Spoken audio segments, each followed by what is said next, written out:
Buenas tardes frías, vamos a juntarnos un poquito para hacer calorcito humana. Pues tenemos el gusto de estar con Silvia Soler, una compa feminista que ha trabajado en su tesis de maestría el tema de magia amorosa, apuntes de una etnografía del mercado de Sonora, ¿no? Entonces ella, bueno, pues ahora habla un poquito, seguramente un acercamiento a lo que ha sido su trabajo, pero también una referencia obviamente a los textos que nos cruzan, que hemos propuesto para la sesión de hoy. Tenemos de lectura obligatoria tres textos sumamente potentes, ¿no? Silvia pues ha estado como muy cercana un poco a la temática que nos cruza hoy, que es como el pensamiento amoroso, ¿no? O la política de los afectos, y ella está actualmente haciendo su tesis de doctorado más o menos dándole continuidad al mismo tema, ¿no? Y pues ella trae una también propuesta metodológica muy novedosa que la va a proponer, así que yo no le dejo. No, nada más recordarles para que al final de la sesión tengamos presente que es urgente que nos pongamos de acuerdo, tal y como habíamos hablado en la sesión pasada, sobre nuestra próxima sesión, hablando de los textos potentes, también en la continuidad, porque estamos ahorita iniciando, digamos, como el módulo 2, la unidad 2, en donde puro feminismo vamos a estar ya directamente. La parte histórica ha sido muy importante, ha sido el cimiento, pero ahora nos vamos a analizar textos contemporáneos y en esa misma línea, la próxima sesión, hay 4 textos chulos para que nos lo podamos compartir, repartir y ver la manera en que nos podemos organizar. Entonces, no más dejar ahí el poquito para que lo podamos recordar al terminar la sesión. ¿Y venga? Bueno, pues como ya dijo Norma, yo soy Silvia, entonces les quería proponer una dinámica un poco de la sesión, en el entendido de que este espacio no es solo un espacio académico, sino que quiere articular también un poco de reflexión política en torno al amor, los afectos, las emociones y etc. Entonces había pensado organizar la sesión, a ver qué les parece. Un poco yo voy a presentar algunas notas que, como Norma dijo, trabajé en mi tesina de maestría, que se intitula Magia amorosa en el mercado de Sonora, apuntes para una etnografía de los afectos, como una pequeña presentación de lo que es el campo de estudio, de lo que después, sobre el amor, después cómo algunos autores y autoras han abordado esta temática en las últimas décadas y no tan últimas, pues, y finalmente un poco una discusión sobre los textos. Después de mi presentación había pensado cómo discutir todo eso a la luz de unas preguntas que si quieren anotar para que después en la discusión, no sé lo que nos tardemos en mi presentación, espero que sea más o menos una hora, ¿no? Le hemos dicho, y unos 20 minutos de discusión y una última parte, no sé si hacen descanso acá, ¿no? ¿Todo se quedó? Pues y una última parte, les quería proponer un poco por grupos, que como me habían dicho ellas, que es la forma de proceder en este espacio, por grupos trabajar un experimento semiótico, que es que cada quien se dedique un poco a escribir una experiencia o algún fragmento de alguna experiencia amorosa, traumática, o que identifiquen como un poco, puede ser propio, pueden decir que es de una amiga muy conocida, cercana, que quede diluido, digo, por quien no se quiera exponer en esos términos, por ejemplo, puede ser la experiencia de una amiga muy cercana que conocen, o de un amigo, lo que quieran, pero un poco relatar un fragmento y colectivamente reescribir ese fragmento, digamos, quitándole o reinventando un poco esa experiencia amorosa, ¿no? A la luz un poco de la discusión que tenemos y de cómo deconstruir estas experiencias un poco no solo traumáticas, sino problemáticas, porque no solo son traumáticas, pero sí al menos un poco problemáticas en nuestras vidas. No sé cuánto tiempo, pero espero que 3 horas nos dan, ¿no? Más o menos. Bueno, entonces, bueno, yo les digo las preguntas y las anotan. La primera sería, ¿qué dispositivos sociales, culturales, económicos y políticos, qué instituciones y identificamos en nuestras vidas que hayan construido nuestra subjetividad amorosa? ¿Sí? Si alguien no, que diga y lo repito, ¿sí?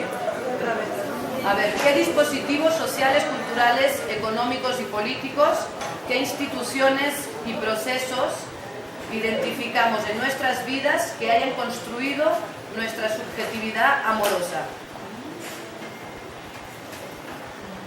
Un poco, esta pregunta viene como motivada por los textos que finalmente todos comparten como esta noción de pensar el amor como constructor de la subjetividad. Entonces pensarlo un poco, ¿no?, en nuestras vidas encarnadas, cómo se ha dado esto, ¿no? La siguiente pregunta sería, ¿en qué relaciones identificamos nuestro potencial o capacidad amorosa alienada? En el sentido de Jonas Dottir. ¿Mejor? Sí. A ver, ¿en qué relaciones identificamos nuestro potencial o capacidad amorosa alienada?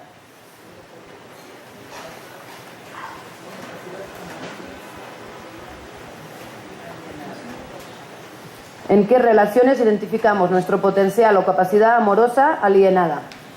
Y la tercera sería, ¿cómo el pensamiento amoroso nos ha convertido y convierte en hombres y mujeres?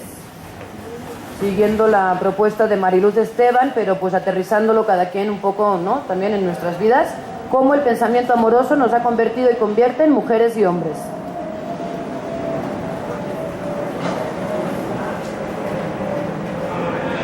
Y un poco las dos últimas preguntas que había pensado y que las podemos quizás reservar más para el experimento semiótico colectivo, como lo queramos llamar, sería cómo encarnamos ese pensamiento amoroso y cómo y qué estrategias podríamos accionar para deconstruir ese pensamiento amoroso hegemónico.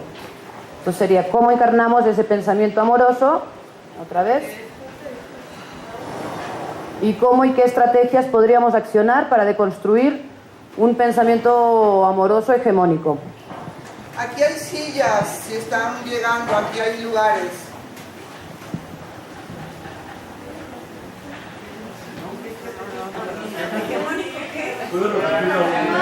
Las dos últimas son cómo encarnamos ese pensamiento amoroso y cómo y qué estrategias podríamos accionar para deconstruir ese pensamiento amoroso hegemónico.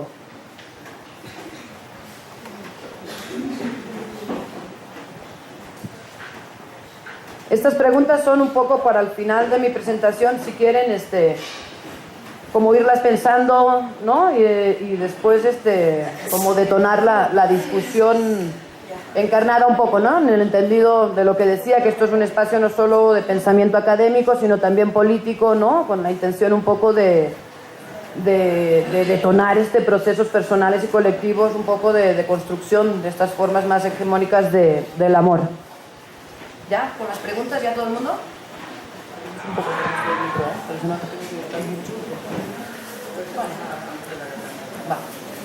Bueno, un poco les quería contar que desde mi experiencia de trabajo en la tesina de maestría,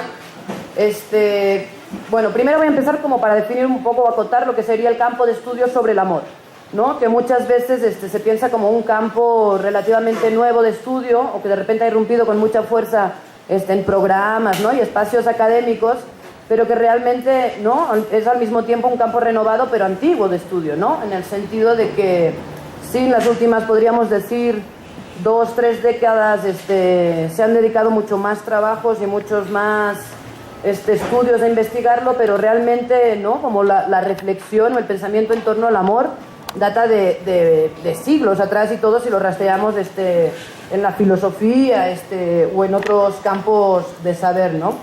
Entonces quisiera dar como un panorama general muy parcial y muy simplificado, porque pues no son algunas notas sobre algunos autores y y ya quien quiera saber más que investigue, supongo, pero digamos para que entiendan que voy a simplificar de algún modo trabajos o autores que son mucho más vastos, pero bueno, pues como para dar unas pinceladas generales en torno a esto, ¿no?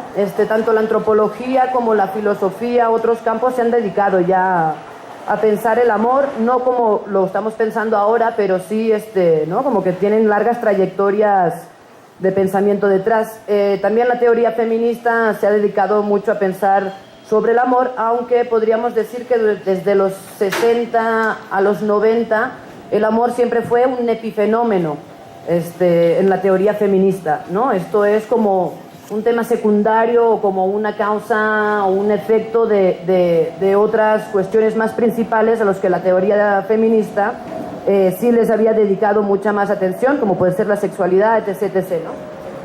Las diferentes corrientes de la teoría feminista, un poco el materialismo histórico o el estructuralismo francés o la teoría psicoanalítica o la teoría postestructuralista, habían considerado un poco el amor como un delirio ideológico o un poder disciplinario o una imagen del deseo sexual, ¿no? Pero siempre quedaba como subsumido en esas otras cuestiones que sí eran como de principal interés para la teoría feminista, ¿no? Un poco en el campo de la psicología, que sí ha tenido algunos estudios, yo no me he clavado mucho en ellos, pero digamos, porque no me interesa esa perspectiva psicologizante de las emociones, consideran como las emociones en general, no solo el amor, como una interioridad, ¿no? Como un estado psíquico de la persona.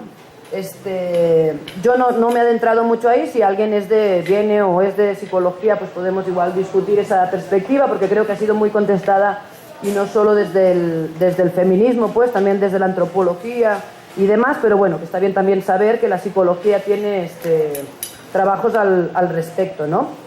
En el campo de la filosofía podríamos decir que ha sido como el más prolífico a la hora de pensar el tema del amor en términos históricos, ¿no? Como que podemos rastrear mucho más atrás el interés sobre el tema, ¿no? Tan atrás como que Platón ya en el banquete le dedica al amor como algunas reflexiones, ¿no? Como una forma de aproximarse a la idea, ¿no? Es que Platón en el banquete es como toda esta relación del momento platónico como el momento de la idea, pues el amor también como esa forma de acercarse a la idea. Un poco, y digo, simplificando mucho, también podemos como encasillar o clasificar un poco algunos señores, ¿no? Porque la filosofía siempre la hacen estos señores muy bien parados, como un poco una trayectoria, como concepciones desde el antiamor o desde el amor como una experiencia sublime, ¿no?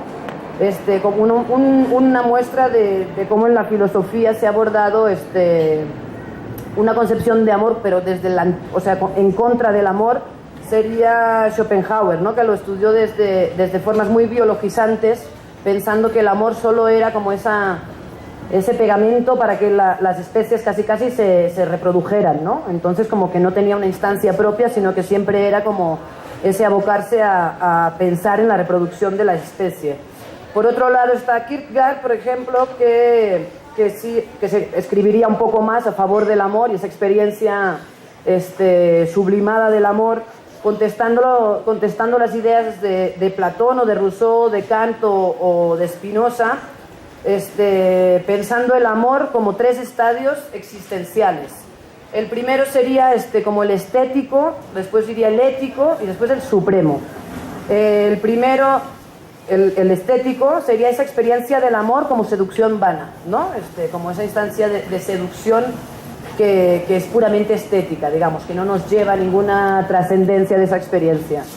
En un segundo momento sería el ético, ¿no? Que ya lo refiere como más auténtico y experimentando ya una seriedad de esa emoción y una trascendencia de esa emoción. Y el supremo sería ya cuando se ve casi sancionado por el matrimonio y sublimado y comprometido a futuro y para siempre más. Alain Badiou, por ejemplo, que es otro filósofo, también tiene como tres concepciones sobre el amor, ¿no?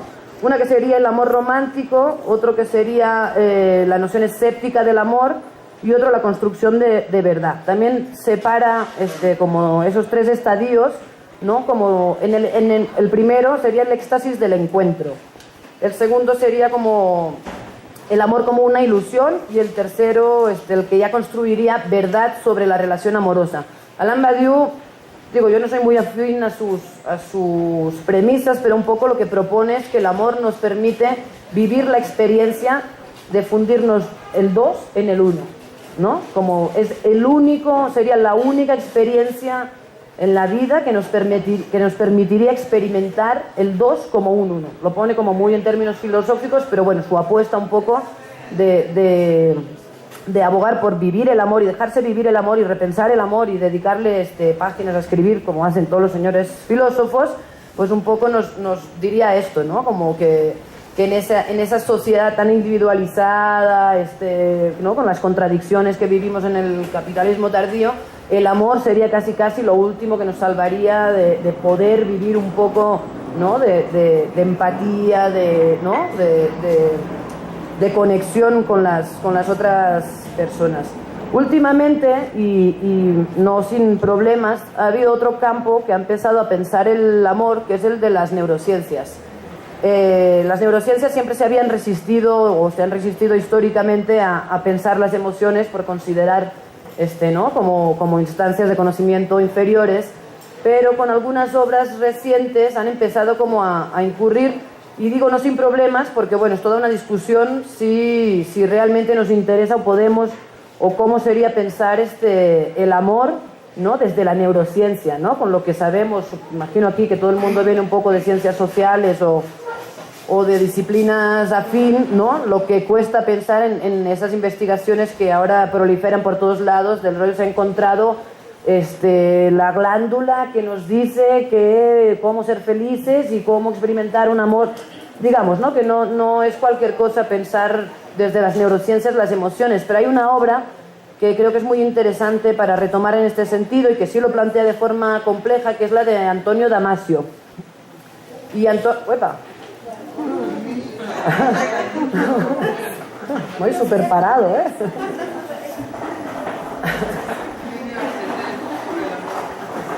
Bueno, un poco Antonio Damasio se interesa también como por esas alteraciones o esos movimientos fisiológicos, sobre todo neuronales, en las experiencias de las emociones.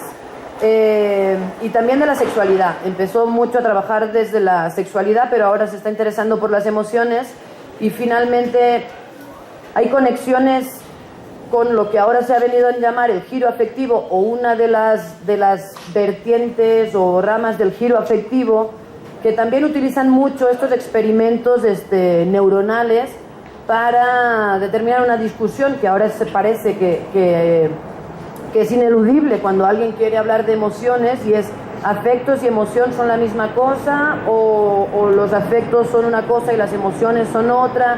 ¿No? Y lo que ahora se ha venido a llamar el giro afectivo viene un poco a dar cuenta de estas discusiones, y yo creo que una de la gente que defiende que los afectos no son lo mismo que las emociones, sí utilizan mucho, ¿no? Como estos experimentos neuronales para determinar cómo el afecto, si bien no es una instancia presocial, sí es asocial, ¿no? Y no viene determinada por la digamos, la mediación cultural, sino que es una instancia que se quedaría como flotante, ¿no? Antes de cualquier mediación social o cultural.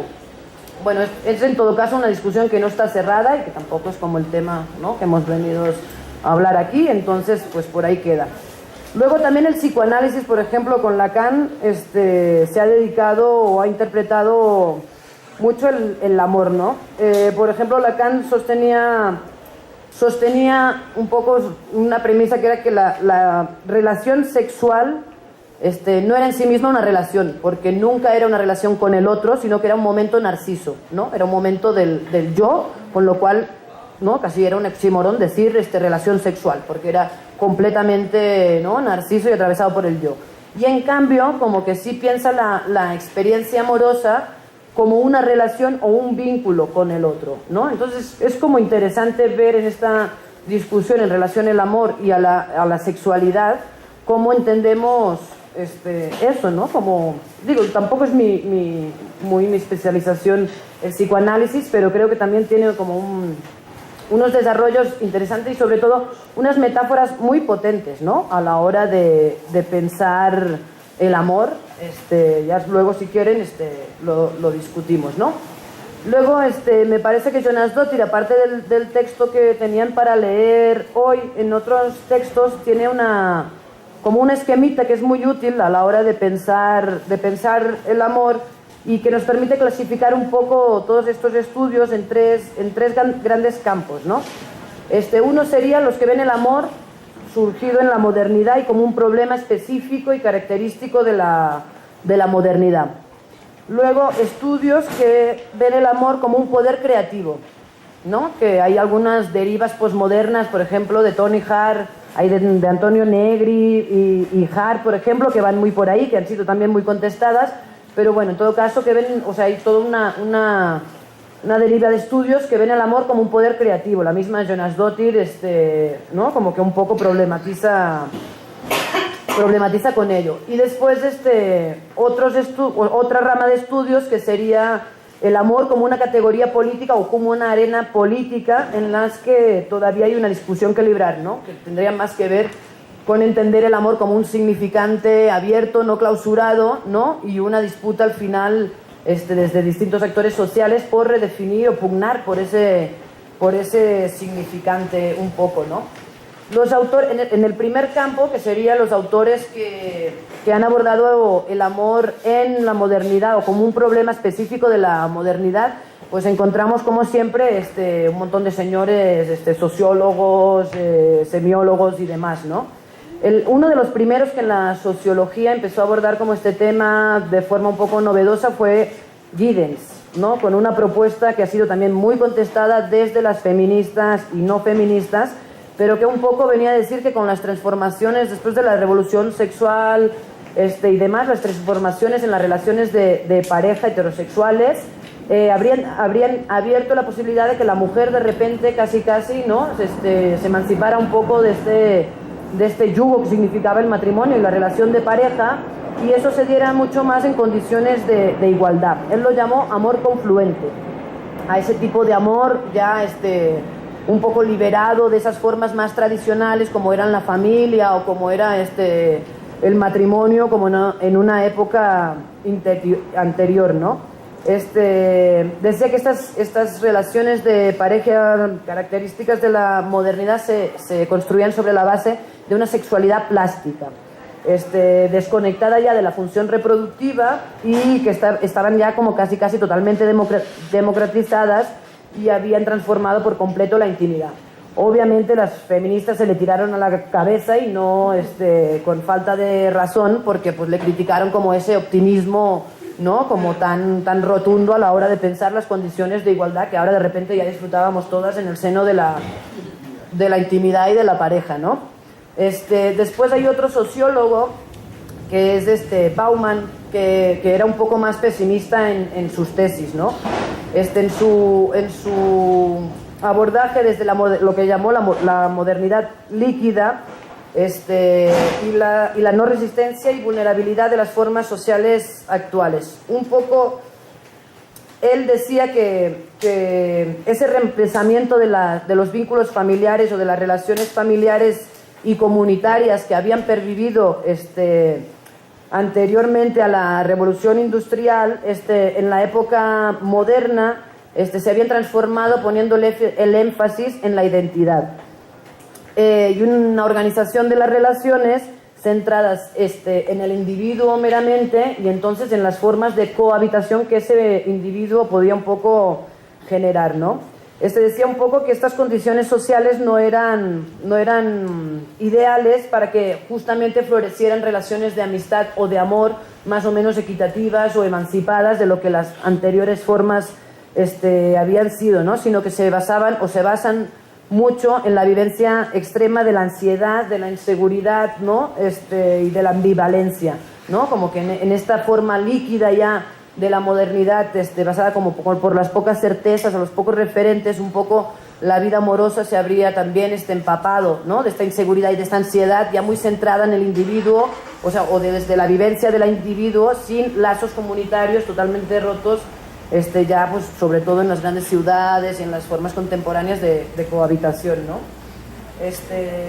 Entonces él como que lo vinculaba mucho también a la sociedad de consumo, ¿no? En cómo estas nuevas formas de amor ya estaban totalmente ligadas o eran imposibles de desligar de la sociedad de consumo y de sus propuestas de vivencia del amor, ¿no? Un poco, creo que es interesante la propuesta de Bauman, ¿no? Por cuanto sí nos propone repensar cómo al final los cambios de lo que podríamos llamar una época moderna, con una cultura del trabajo basada en la fábrica, ¿no? Una cultura obrera como sujeto de esa época un poco tanto revolucionario como, ¿no? Para pensarlo socialmente y demás, como las transformaciones del capitalismo, que Foucault lo señaló muy bien, en la transformación del poder, ¿no? Que se da en ese cambio histórico de la sociedad fábrica a la sociedad, no sé, capitalismo cognitivo, lo podríamos llamar de muchas formas, pero cómo el capital se introduce en nuestras vidas, ¿no? Que es lo que Foucault llamó la biopolítica un poco, ¿no? Y cómo el poder ya no operaba de esa forma represiva desde el Estado que nos aplastaba, ¿no? Y nos reprimía, sino que el poder funcionaba mucho más desde infiltrarnos deseos, ¿no? Infiltrarnos estimulaciones y infiltrarnos como gusto por nuestro propio sometimiento, casi, ¿no? Entonces creo que Bauman, ¿no? Al ser un poco más pesimista, que creo que a veces no está mal, creo que es interesante por eso que propone, ¿no? Después está una pareja de sociólogos que él recientemente, bueno, ni tan recientemente falleció, que son los Beck, Ulrich Beck y Elisabeth Beck Heinstein, bueno, no lo sé pronunciar, pero en todo caso se llaman los Beck. Y ellos interpretan también de forma un poco optimista, según yo, el amor como un logro de la modernidad, ¿no? Que tiene como insignia esa emancipación de la tradicionalidad anterior. Ellos dicen un poco que las transformaciones estructurales en el ámbito de la familia y la sociedad habrían conllevado, ¿no? Dinámicas libres en los que el papel de la mujer se habría visto muy beneficiado. Hay una parte que, si bien es cierto, ¿no? Que las mujeres nos hemos beneficiado de ciertos cambios estructurales a lo largo de la historia, yo estaría muy lejos de pensar que el papel de la mujer, ¿no? Es totalmente libre o emancipado de, al final, estas formas de convivencia familiar, de parentesco, ¿no? Del mundo del trabajo, etc., ¿no? En cualquier ámbito que le podamos pensar. Si bien podríamos dar cuenta de que ciertas transformaciones históricas sí nos han llevado, ¿no? A obtener ciertos beneficios, pues yo creo que estaría más en la tarea de pensar o de poner en tela de juicio qué beneficios nos ha aportado estas transformaciones, o si realmente son tan beneficiosos, o bueno, ¿no? En todo caso después lo podríamos discutir. Después está la propuesta de Roland Barthes. Si se fijan, ¿no? Pues estoy haciendo todo el elenco de señores, ¿eh? Ya después discutimos otras propuestas. Roland Barthes tiene un libro que se llama Fragmentos de un discurso amoroso, ¿no? Que me parece interesante recuperar un poco también, por cuanto un poco dice que la experiencia amorosa, así como casi una esencia, no podría captarse, ¿no? Que es puro desorden. Entonces el discurso un poco lo que nos vendría a ser es a poder relatar y compartir o organizar este caos amoroso en términos de experiencia compartida o algo así, ¿no? Entonces él se dedica simplemente a hacer en su libro fragmentos desconectados, porque no tiene ningún hilo ese libro. Él dice que es arbitrario. No sé yo si uno puede ser un libro arbitrario al final y pensar que se puede desprender de su propio pensamiento, pero un poco son esos fragmentos, ¿no? Como relatos desconectados, que por eso también después les quise proponer como esa experiencia de escritura, ¿no? Semiótica, de reinventarnos y de ver si podemos generar nuestros propios fragmentos amorosos, ¿no? Un poco en una escritura primero de cómo son, y después también de cómo nos gustarían o de cómo podemos llegar a transformarlos, ¿no?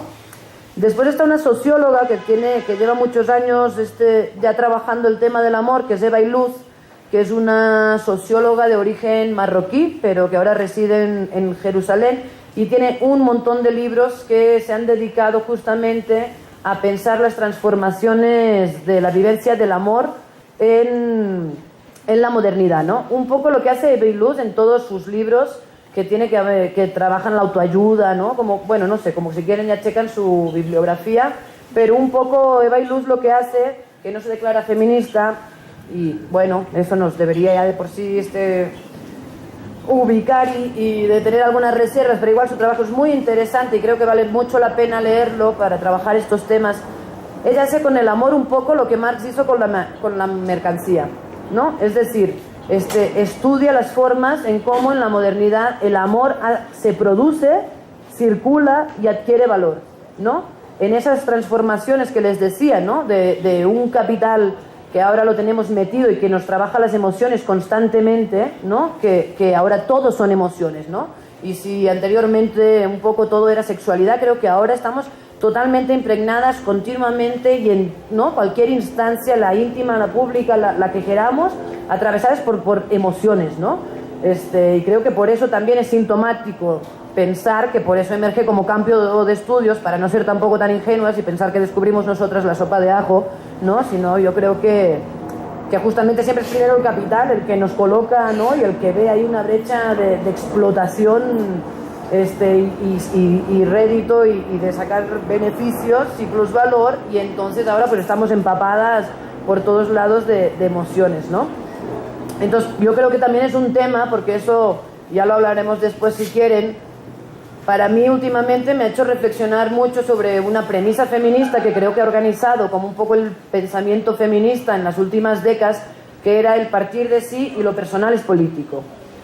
Yo creo que un poco a la luz como de cómo el capital ahora está aprovechando las emociones para producir plusvalor, pues, no sé, tendríamos que darle una vuelta más o repensar cómo desde el feminismo esa consigna de lo personal es político puede tener o no potencia política para articular reflexiones colectivas y etc, etc, ¿no? Bueno, es una pregunta que, no sé, que yo traigo como pensando desde hace algunos días y pues bueno, como que me gustaría que, no sé, que algún día la retomáramos colectivamente para poderla pensar.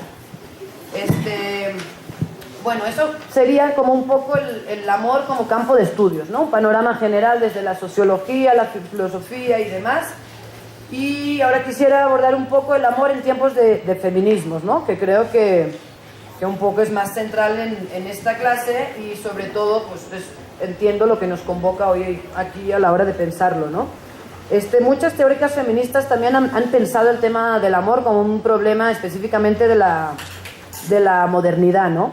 Sus trabajos tienen un posicionamiento más claro respecto al amor y también se podrían ubicar como en dos posturas opuestas que se podrían resumir en escrituras contra el amor y escrituras para reinventar un poco o reformular el amor, ¿no?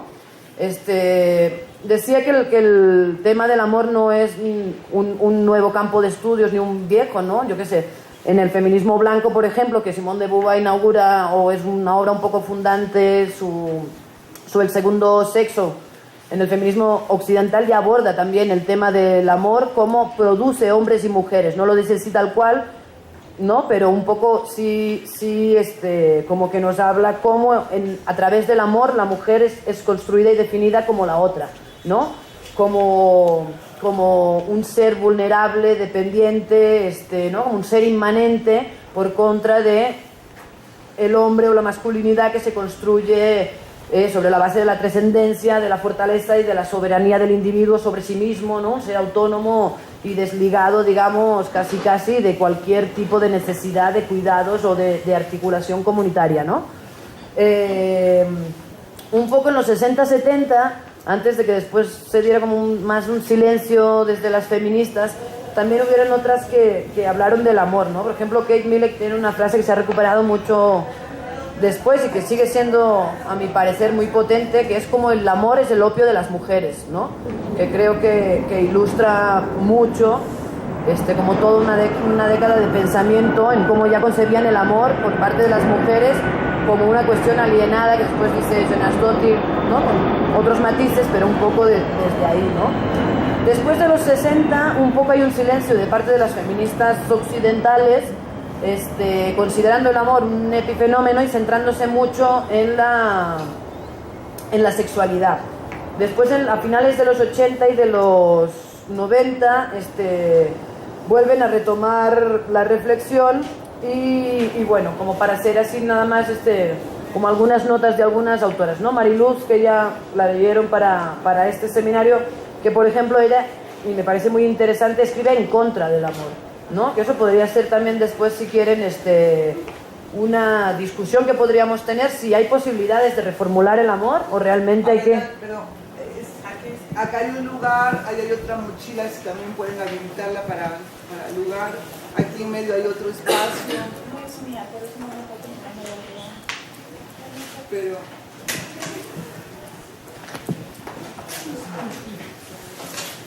es de la compa de al lado. Sí, pues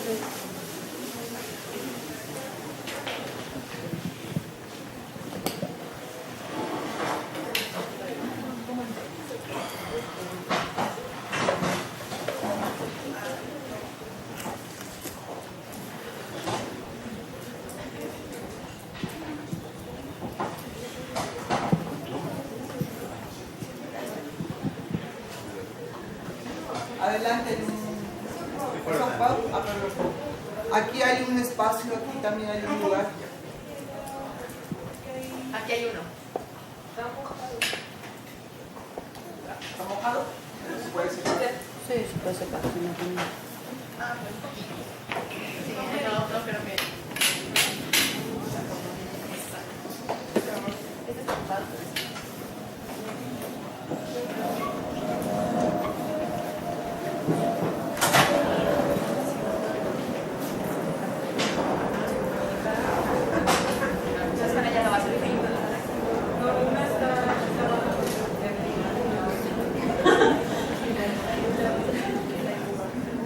¿Sí? Seguimos, ¿no?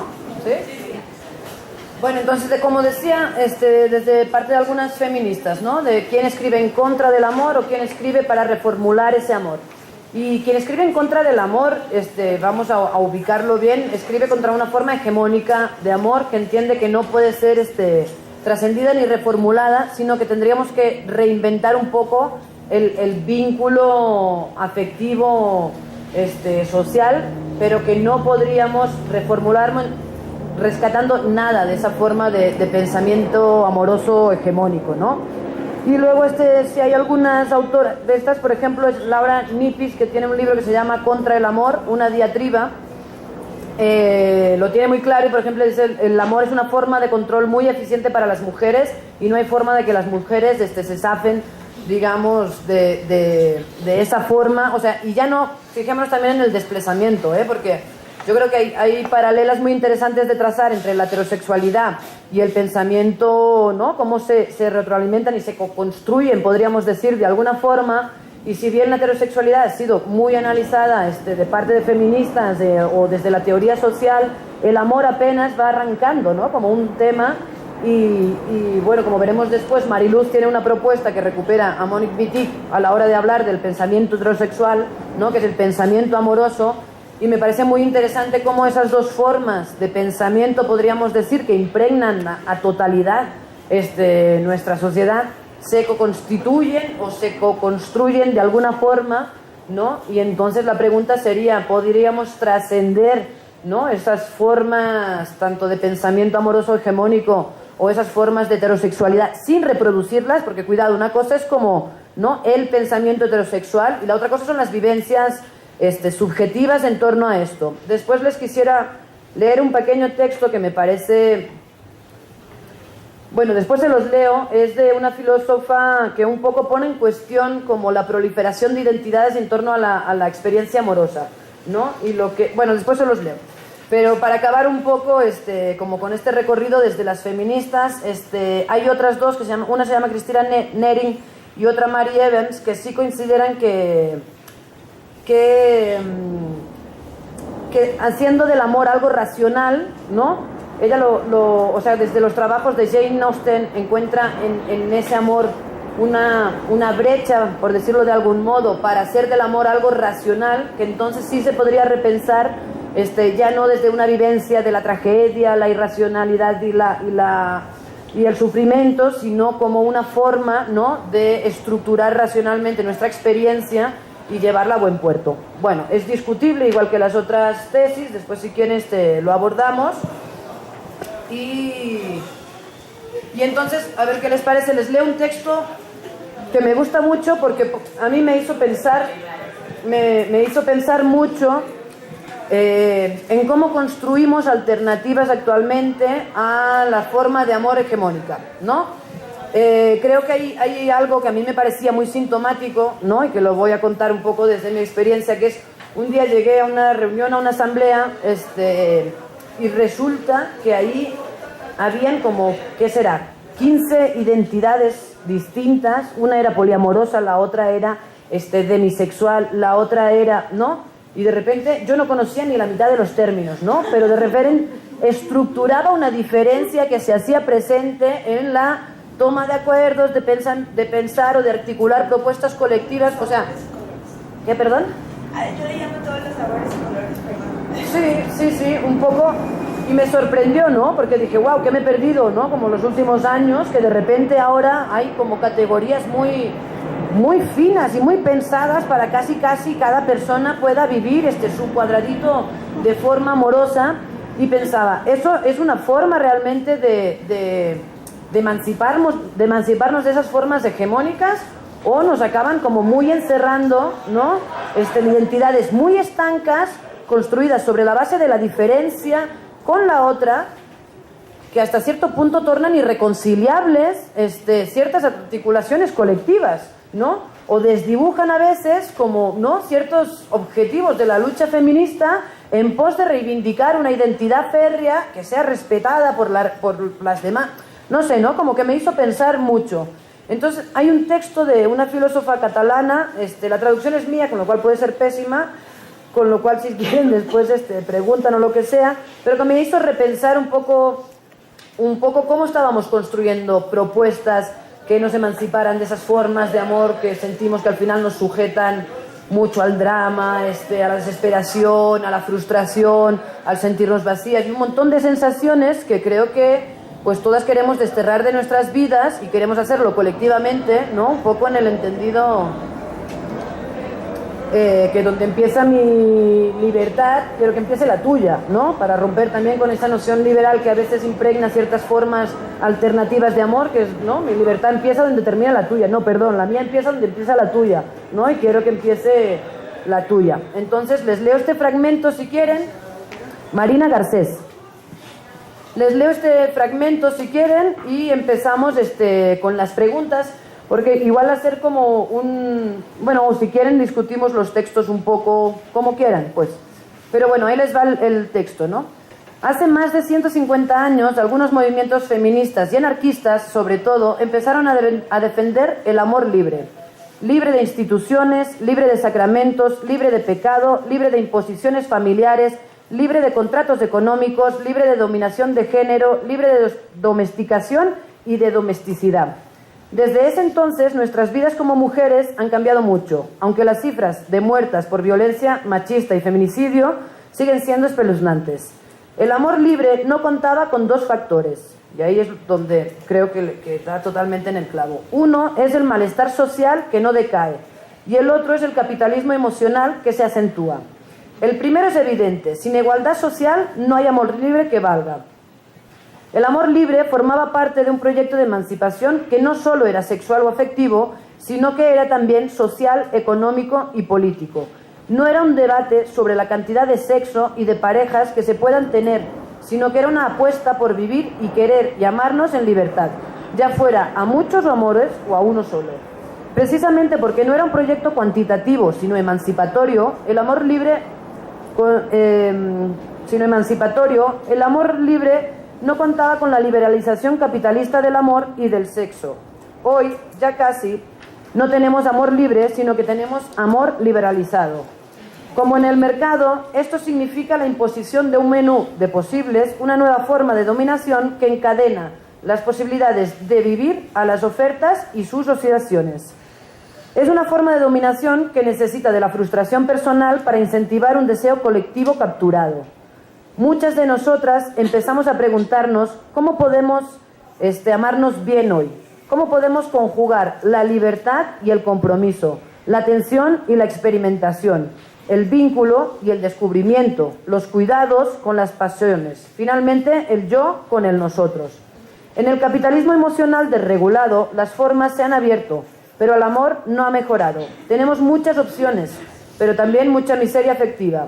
Ya no es suficiente, entonces, con abolir los muros de las instituciones que encarcelaban nuestros afectos. La situación a día de hoy nos exige un trabajo mucho más fino, hacer del amor libre un buen amor. Creo que un poco este texto sintetiza lo que yo creo que son los dilemas a la hora de pensar una propuesta o un proyecto de amor libro en lo contemporáneo.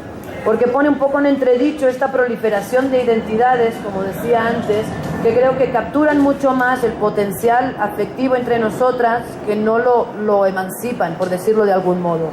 Que creo que un poco pone la disyuntiva en que no por coger más, cogemos mejor, no por amar más, amamos mejor. O sea que no se trataría, ¿no?, de un problema o de una problematización en torno a la cantidad de personas, ¿no?, porque podríamos entenderlo también actualmente como una forma casi de consumo capitalista, ¿no? Entre cuanto más cojo mejor, ¿no? Como de dónde viene ese deseo de querer coger, de salir no sé cuántas noches, no sé, de los Tinderes, Grinders y no sé cuánta aplicación hay ahora para hacer supuestamente del amor algo muy abierto, ¿no?, muy negociado, muy consensuado, con aplicaciones que son más restrictivas, otras que son más abiertas, pero que finalmente lo que generan es como esa ilusión de apertura, esa ilusión del amor como algo más abierto, despreocupado, ya con no tantos prejuicios, ¿no?, sin tanto compromiso, pero un poco lanzar la pregunta también de el compromiso con las otras, ¿dónde queda entonces, no? Porque creo que el compromiso no siempre ha sido connotado como algo necesariamente negativo, ¿no? Yo creo que el compromiso con las otras ha sido como un sustento de nuestros proyectos políticos, ¿no?, feministas o con X proyectos políticos que cada quien esté como construyendo, ¿no? Entonces creo que este texto es interesante por cuanto pone al menos unos bemoles, ¿no?, en ciertas propuestas capitalistas contemporáneas que nos hacen pensar que las transformaciones dentro de la vivencia del amor son transformaciones que nos llevan a democratizar nuestros vínculos, a hacerlos más libres, etc., ¿no? Entonces, pues un poco yo, si quieren, termino aquí en vez de hacer ahora como una síntesis de las lecturas que entiendo que todo el mundo leyó y que, ¿no?, que un poco podríamos discutir y para ceñirnos un poco a la hora también, que creo que... ¿Sí? Va. No sé si ahorita haya a lo mejor algunas intervenciones directas sobre lo que acaba de